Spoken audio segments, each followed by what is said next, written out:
मुझे एक चीज बताओ, जब भी d 0 होता है तो रूट्स कैसे होते हैं? Whenever d is equal to 0 मतलब रूट्स आर इक्वल। अब अगर मैं ये क्वेश्चन बोलूं कि मुझे क्वेश्चन में ऐसा गिवन है कि रूट्स आर इक्वल, तो उससे क्या कंक्लूजन मिलता है मेरे को कि उसका d क्या होगा? 0 होगा। अब क्वेश्चन में बोलता है find the value of k if roots are equal. मुझे बोलेगा find the value of k if roots are equal. तो अगर रूट्स इक्वल है तो इसका मतलब d की वैल्यू क्या होगी? 0। तो जैसे ये क्वेश्चन है, तो क्योंकि क्वेश्चन में बोला है कि रूट्स क्या है? इक्वल है, और इक्वल का मतलब है d क्या होगा? 0 होगा। Means b square minus 4ac किसके इक्वल है? 0 के इक्वल है। तो b की जगह पर क्या पुट करेंगे? k का स्क्वायर माइनस 4। a की जगह पर क्या पुट करेंगे? 2 और c की जगह पर 3 इज इक्वल टू 0। तो k स्क्वायर माइनस 8 3 जा 24 इक्वल्स टू 0। मुझे किसकी वैल्यू निकालनी है? k की। तो k को अकेला कर दूं, k square is equal to 24। तो k क्या होगा? Under root 24 but plus minus. और अंडर रूट 24 को हम फैक्टराइज कर सकते हैं, 4 इंटू 6 होता है, और 4 को अगर मैं बाहर निकालूंगा तो क्या हो जाएगा? 2 बन जाएगा। वैसे 2 इंटू 2 पेयर बन के बाहर निकल गया, वही वाली चीज की है। तो 2 बाहर, बस रूट 6 के 2 इंटू 3 बनते, पेयर नहीं बन रहा कोई भी, तो 6 अंदर ही रहेगा। ठीक है, तो मतलब हमारे पास जो k की वैल्यू है वो है प्लस माइनस 2 रूट 6। ये हमारा आंसर। जब भी स्क्वायर से स्क्वायर रूट करते हैं तो हमेशा प्लस माइनस आता है। ऐसा क्यों होता है? जैसे अगर मुझे k स्क्वायर 4 दिया हुआ है, मतलब ये दोनों इक्वल है। अब मुझे एक चीज बताओ, k की ऐसी वैल्यू जिसका आंसर 4 आ जाए, क्या लूं मैं? k को 2 ले लूं, तो 2 का स्क्वायर क्या होगा? 4। बट अगर मैं k को माइनस 2 लिखूंगा तब भी 4 होगा। इसका मतलब जब मैं यहां से सॉल्व करूंगा तो k is equal to under root 4 लिखा तो 2 आंसर आएगा, बट प्लस माइनस 2 नहीं आ रहा। सोल्यूशन तो प्लस 2 भी और माइनस 2 भी है, इसलिए हम हमेशा क्या लगाते हैं? प्लस माइनस लगाते हैं। बचपन में नहीं लिखते थे, फिर 9 के बाद 8 के बाद लिखना स्टार्ट कर दिया था।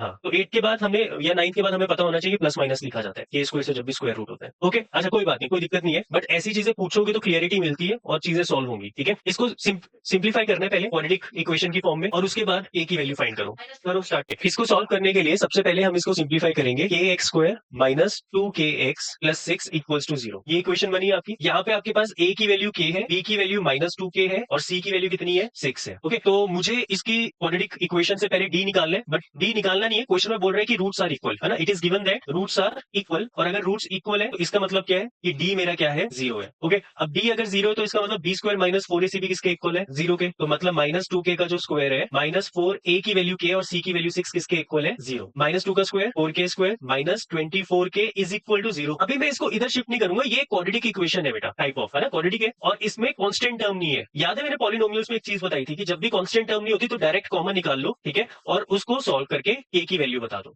तो या तो 4k मेरा क्या होगा? 0 होगा, या फिर k माइनस 6 क्या होगा? 0 होगा। तो k की वैल्यू क्या होगी? या तो 0 या फिर 6। इस क्वेश्चन में पता है क्या हुआ? क्वाड्रेटिक इक्वेशन सॉल्व करते करते वापस क्वाड्रेटिक इक्वेशन बन रही है, और फिर उसके रूट्स दोबारा निकाले जा रहे हैं। और इस बार स्प्लिटिंग द मिडिल टर्म बोल लो या डायरेक्ट कॉमन निकाल लिया, स्प्लिटिंग नहीं की क्योंकि कांस्टेंट टर्म नहीं थी, तो डायरेक्ट कॉमन निकालकर k मेरा या तो 0 होगा या k क्या होगा? 6।